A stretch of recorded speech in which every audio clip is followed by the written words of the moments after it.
The Falcons defense gets hashtag physical, and Cordarrelle Patterson makes NFL history in the team's Week 11 win over the Chicago Bears. You are Locked On Falcons, your daily Atlanta Falcons podcast. Part of the Locked On Podcast Network, your team every day.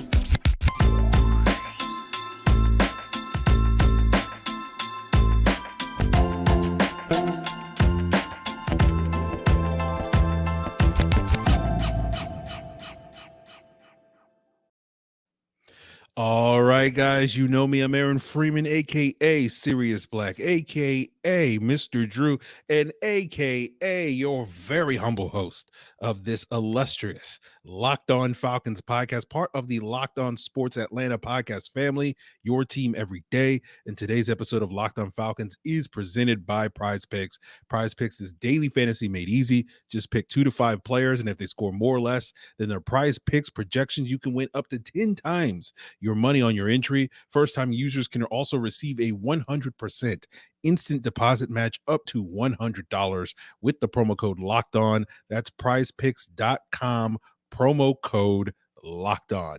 So, guys, we thank you for making Locked On Falcons your first listen each and every day. Of course, it's free and available Monday through Friday on a variety of podcast platforms, including Apple, Odyssey, Google, Spotify, and YouTube. Make sure you subscribe to Locked On Falcons on YouTube. Give us a like when you do, and you will get the video version of the podcast the night before the audio drops. So if you're watching me now on YouTube on Sunday evening, this is, of course, the rapid reaction on Sunday evening before the audio drops later tonight, but also Monday morning. And we're talking all about this 27-24 win for the Falcons. As usual, a nail biter of ending coming down to those final closing minutes, but you got to give credit to the Falcons defense, getting that game-sealing interception from Jalen Hawkins on a bad throw from Justin Fields after they could kind of beat up Justin Fields in this game. He was nursing a shoulder injury late in the game, was dealing with a hamstring injury throughout the game, and the Falcons were able to really keep Justin Fields in check in this game. You look at the box score, you see 85 yards rushing. Aaron, that doesn't mean they didn't keep Justin Fields in check. You can't let a quarterback run for 85 yards. Well, 85 yards compared to what Justin Fields has done the last couple of weeks is really impressive, right? The last 2 games, he's averaged over 160 yards rushing. He's averaged over 110 yards in the last 5 games. So the fact that the Falcons were able to keep him to 85 yards is relatively impressive compared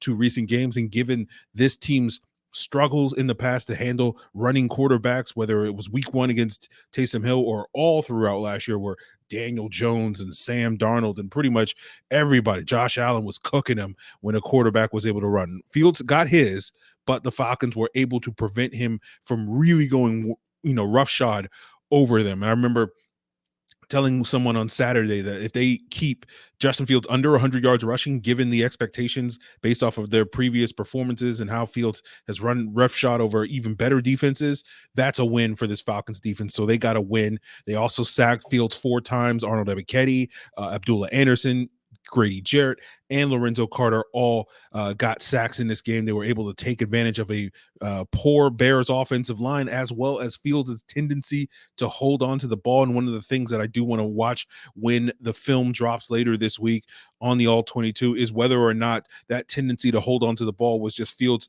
not processing as quickly, a criticism that he's had throughout his career dating back to Ohio State, or it was because the Falcons' coverage on the back end was that effective and forced them to hold on to the ball and allowed that pass rush to get home. And, if that was the case, then you got to think AJ Terrell's presence, he was active in this game and basically, was quiet in this game because basically the Bears avoided him at all costs. I think he had 1 penalty in the game, but outside of that, played a reasonably good game. And so I'll be curious to go back and watch the film to see if Terrell's presence was sort of, critical in this Falcons defense being able to step up.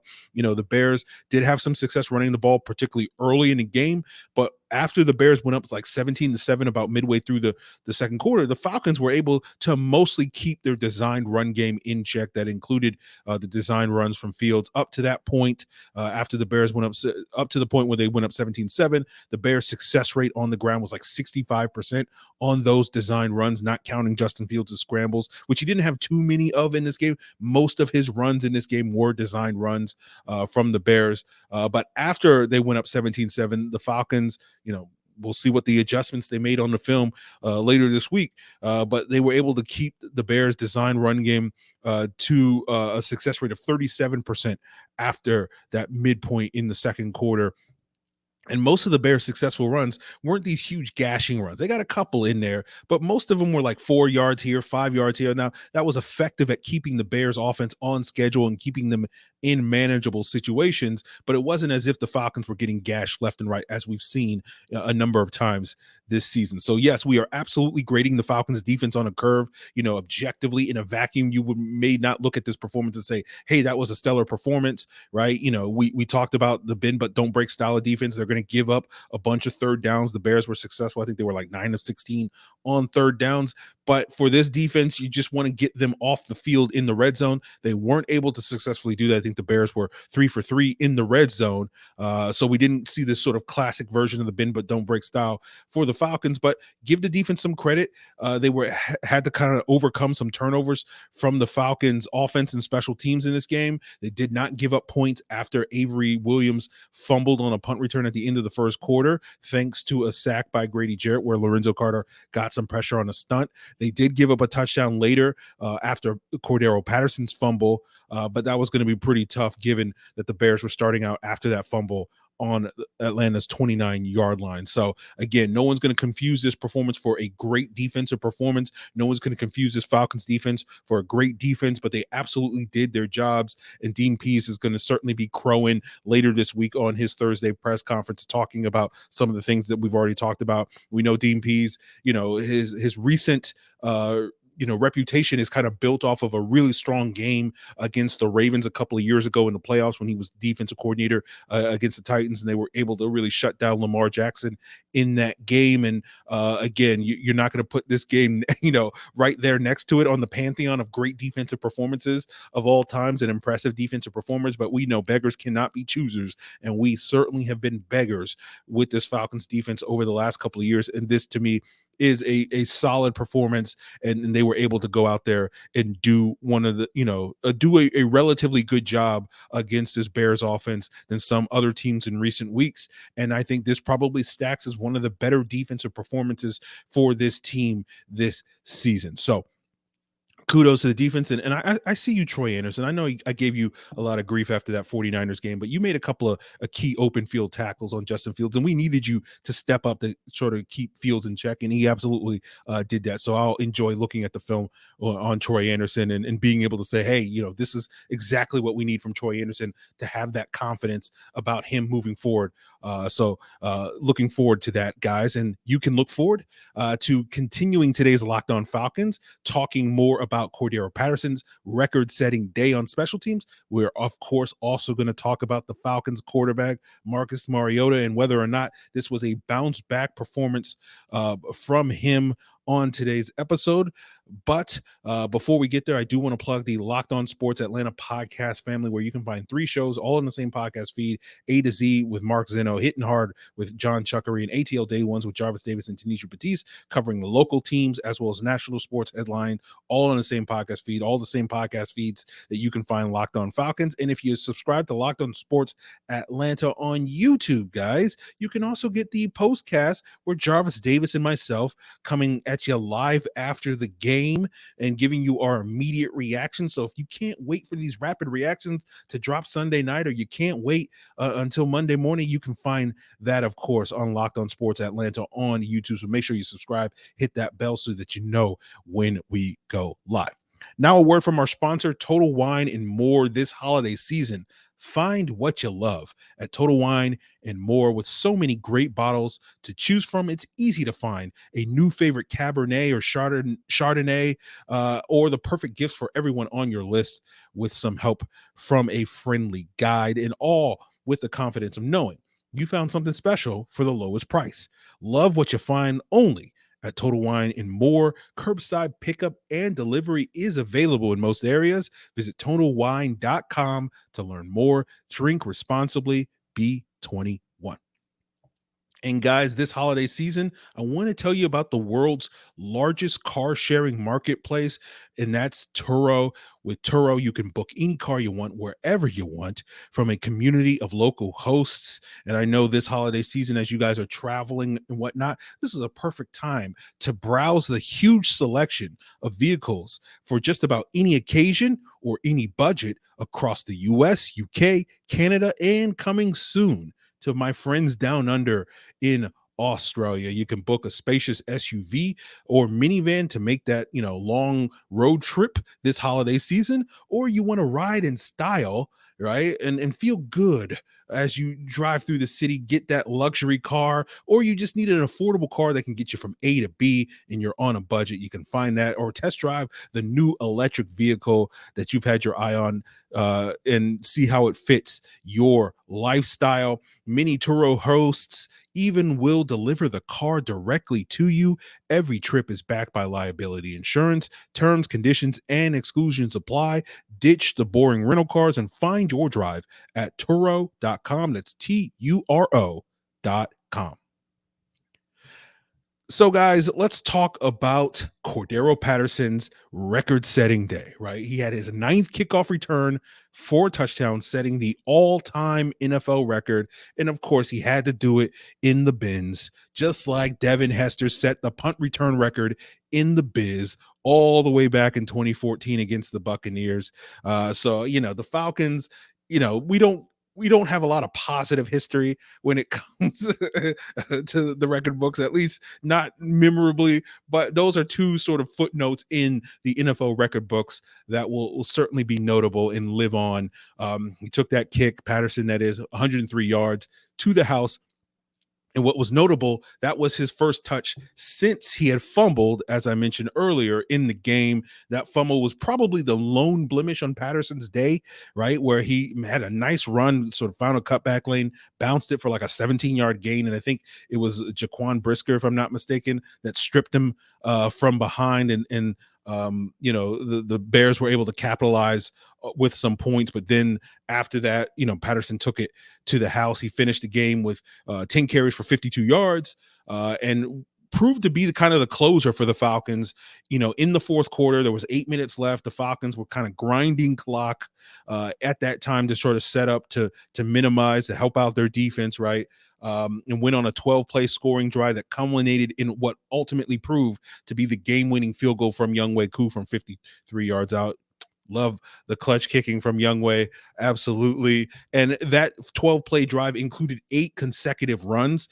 Patterson touching the ball on 5 of those. Tyler Allgeier getting 3 of those carries. And on those 5 runs, Patterson's success rate was 80% for the 5 runs. That included a critical 6-yard carry on a 4th and 2 after he had gotten stuffed on the 3rd and 1, where it looked like the offensive line got beat. Didn't see who that offensive lineman was, but they absolutely needed that.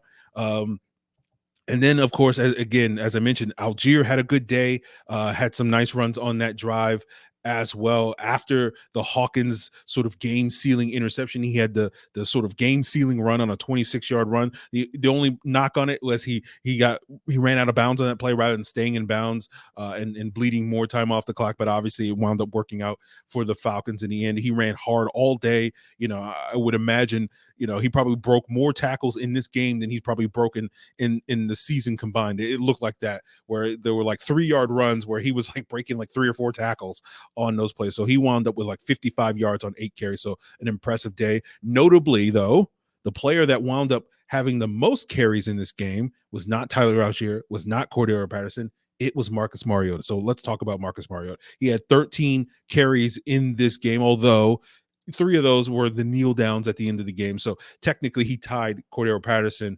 for the team lead with 10 carries each. But several of those 10 runs from Mariota today, they were design runs. Now, they weren't nearly as effective utilizing Mariota in the design run game and scrambling around as we saw the Bears with Justin Fields. but it was kind of nice to see the Falcons embracing Mariota's running. Like that's one of those elements that we give Mariota a ton of grief here. And one of the things that he does bring to the table is the running ability. You didn't really get to see it showcased extensively in this game, but if you are going to, circle the wagons around Marcus Mariota moving forward for the rest of the season, I do want to see this team sort of embracing his ability to run the football. He did score on a nice 10-yard run towards the end of the third quarter. He did take a hard shot to the ribs on that particular play, leaping into the end zone. So that is a concern. And looking at Justin Fields getting beat up in this game as well, dealing with a shoulder injury, dealing with hamstring injury, as I mentioned earlier, that is the downside of having a running quarterback. So the Falcons have to be smart with that. I'm sure many of you Ritter stands out there are hoping the Falcons are very stupid about that. But, I do think that injury that Mariota took that did not cause him to exit the game, but I saw a lot of people being very critical on their next possession, which came, with 8 minutes to go in the fourth quarter, and the Falcons were geared towards running the football. So a lot of criticism online on Twitter and whatnot. Oh, Arthur Smith is being too conservative and blah, blah, blah. And it's like, no, like he's, I don't agree with that assessment. I think probably, Mariota taking that shot probably limited how often Arthur Smith wanted to have him drop back and throw the football because I believe it was a shot to his right side of his ribs. So the throwing side of it, of his body. So, I don't think that was necessarily a fair criticism of Arthur Smith there. So overall, it was a solid day for Marcus Mariota. By no means perfect, but a solid day. Again, sort of probably on the better upper side of his performances this year, through 11 games. And, he even almost nearly hit a deep ball in this game. We've given Mariota so much grief for missing those deep balls. And that's really, again, in addition to maybe a few more design runs, you really want to see Marcus hit those deep balls, because all of a sudden, like I'm not going to say all the problems go away, but it's so much more forgivable living with the sort of Mariota coaster, like the peaks and the valleys. If those peaks are explosive plays down the field, he almost hit right before that final field goal from Younghoe Koo, and that was not on Mariota missing that throw. That was he put the ball, I think, in the right spot, but Zacchaeus just did not track it. So we will take that. We will take that. He missed a deep ball to Michael Pruitt in this game after Kyle Pitts' injury. We'll talk more about that coming up, but we'll take whatever progress. One accurate deep ball from Marcus Mariota is probably one more than he's had in the last 3 games. So we'll take whatever progress. Again, beggars can't be choosers when it comes to Marcus Mariota if he's going to be the Falcons quarterback moving forward. So as someone who spent all week calling for Desmond Ridder to get the start, I don't think this performance from Mariota, changes the narrative or anything like that, but at least it'll keep me and several other fans, not all of you, I know all of you guys are going to still be calling for Mariota to lose his job, but it will at least keep people from too much complaining about his play this week. And that's all we can ask for at this point in time. It's just like, hey, don't be the problem, Marcus. You're not going to be the solution, but don't be the problem. So, speaking of problems, we're going to wrap up today's episode talking about some concerns moving forward, given the potential impact of injuries to Kyle Pitts and Taquan Graham that were suffered in this game, and what the Falcons may be dealing with those potentially one player being possibly a season-ending one. And, I shouldn't tease that way. Like, Taquan Graham looks like he might be down for the year. We don't know about Kyle Pitts, but there are some signs that maybe that was we won't see an extended injury, and we'll get into that as we continue today's episode, guys. But before we get there, I want to thank you for making Locked On Falcons your first listen each and every day. And of course, for your second listen, why not check out Locked On Sports Today? From the games that matter to the biggest stories in sports, go beyond the scoreboard and behind the scenes with the local experts that only Locked On can provide, by subscribing to Locked On Sports Today, available on Odyssey, YouTube, or wherever you get your podcasts. And guys, now I want to tell you about our sponsor, Prize Picks, which are giving us a fun new way to play daily fantasy. All you got to do is pick 2 to 5 players, and if they score more or less than their Prize Picks projections, you can win up to 10 times your money on your entry, and it takes less than 60 seconds to enter. And the great thing about Prize Picks, it's not you versus other people, right? It's just you versus the projections.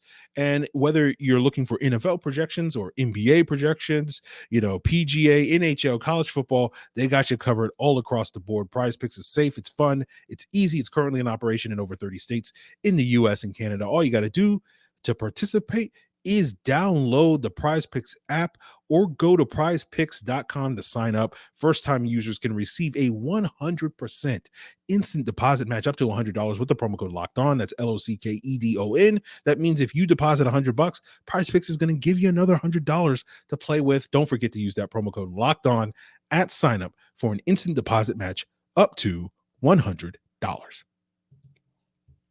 And guys, I want to tell you that Locked On Falcons, along with the other local shows, giving you that great local coverage 24/7, is also available now on Roku and Amazon Fire TV. So all you got to do is download the Locked On Sports Atlanta app that includes all the Locked On shows like Locked On Falcons, Locked On Bulldogs, Locked On Hawks, Locked On Braves, and Locked On Sports Atlanta, all in the same app, available on Roku and Amazon Fire TV.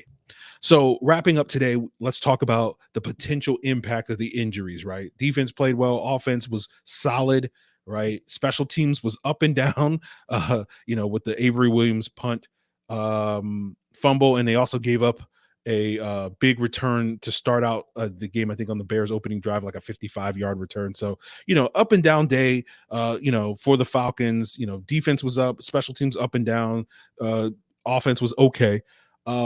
But obviously, the concern moving forward is going to be the injuries coming out of this game, right? You saw both Kyle Pitts and Taquan Graham exit the game. Nick Kwiatkowski got nicked up on a kickoff, but seemed fine, walked off on his own power. Didn't see an update that indicated that was a significant injury, but obviously didn't necessarily see if he was out there on subsequent special team snaps there. But Graham did get hurt midway through the second quarter. Got carted off with an injury to his left knee. He was listed as initially questionable. Then they downgraded him to out shortly after halftime. And that's, usually not a very promising sign. And we'll see what the MRI says, that he'll take on Monday. But right now I'm sitting here expecting Taquan Graham to be out for the season with that knee injury. We'll see what the Falcons do to fill that interior defensive line. We know Graham has been a solid player, been one of the more improved players on the Falcons roster from a year ago as a former 5th-round pick with the Falcons a year ago. Timmy Horn, Abdullah Anderson, Jalen Dalton, they all kind of flashed stepping in for Graham after his absence midway through the second quarter. So that was a good sign, but again, going back to a previous point, the Bears don't have a great offensive line, have probably one of the worst offensive lines in football. So I don't know how much I'm going to take that to heart. And so you part of you wonders, okay, are the Falcons going to go out there and get signed a veteran? Or will they just wind up rolling with these young guys and promoting someone like Kobe Smith off the practice squad? Or maybe they'll bring back Anthony Rush or something along those lines. So obviously that's a potentially devastating blow. Hopefully we'll get some good news, but I am not particularly optimistic. How skeptical I tend to be on this front. Now, with Kyle Pitts, obviously, I don't have as much a feeling. There are various reports on Twitter, from people saying that this could be a season-ending injury. There was a report from, I believe, Jordan Schultz saying that, his Falcons sources say they don't believe Pitts tore some ligaments. He took a hard shot, I believe, from Jaquan Brisker in this game, where to the knee on an 18-yard reception. On the opening drive of the second half in the third quarter, where Brisker went low and, you could see the knee kind of hyperextend a little bit. Nothing horrible or anything like that from that. So you just, and then Pitts wound up jogging off the field, but then it was later taken to the locker room not to return. And so, you never know, like, him jogging is good, right? Like, if it was a torn ACL, like, you can still walk on a torn ACL or something like that. But you don't usually see guys jogging on a torn ACL. So hopefully it's more of like a sprain. Hopefully it's a thing that, give him a couple of days of rest. He'll be fine. Maybe he misses this Washington game coming up. Who knows?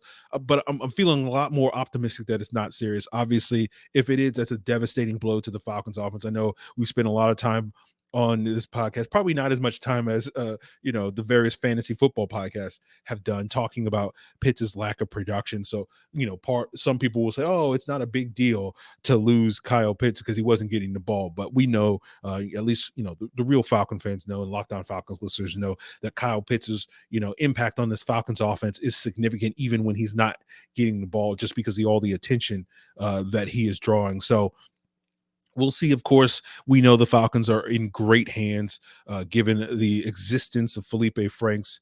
He is God's gift to this Falcons offense. Of course, I'm being sarcastic when I say that, although I probably have a more favorable opinion of Franks than probably your average Falcon fan does. But, given that your average Falcon fan's opinion on Felipe Franks on a scale from 1 to 100 is a 0.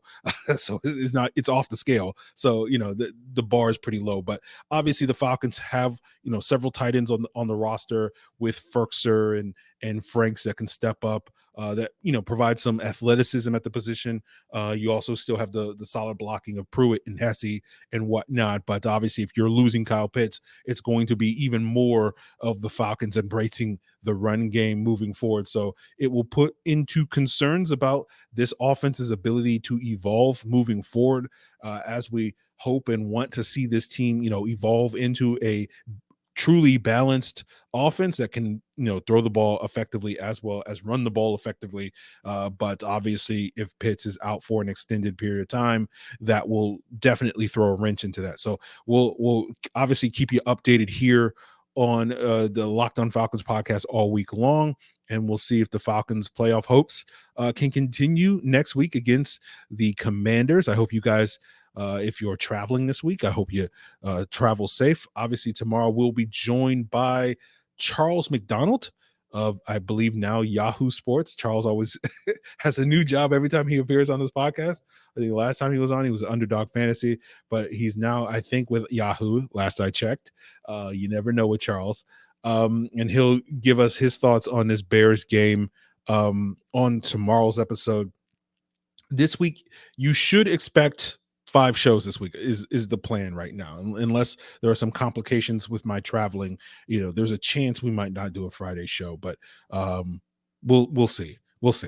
So you should be locked here, on Locked On Falcons 5 days this week. We'll have Charles on tomorrow. We'll probably do the all 22 on Wednesday, and then Thursday will be the crossover Thursday with Locked On Commanders hosts, co-host David Harrison, also the co-host of Locked On Bucks. David's double dipping into the Locked On paycheck pool. I got to figure out a way where Joe Marino can bring me on Locked On Bills so I can get that 2 paychecks, but all for naught. Joe's not giving me any love on that one. He's shutting that down. But and then we'll see what happens Friday. So leave a comment. Tell me what your favorite Thanksgiving side is. In addition to, who impressed you the most in this game: Patterson, Mariota, Drake London with a nice touchdown catch, Troy Anderson, Lorenzo Carter, Grady Jarrett, AJ Terrell, Jalen Hawkins, whoever gets your game ball. So let me know in the comments below, guys, in addition to your favorite Thanksgiving side as well. So, guys, really appreciate you tuning in, making Locked On Falcons your first listen on this Sunday evening or Monday morning. And of course, make sure that you check out Locked On Sports Today, as well as Locked On Sports Atlanta, Locked On Bulldogs, Locked On Braves, Locked On Hawks for your potential second listens. And of course, if you want to find out what else is going on around the NFL, Locked On NFL and Peacock and Williamson have you covered for the other 31 teams. Really appreciate it, guys. Till then.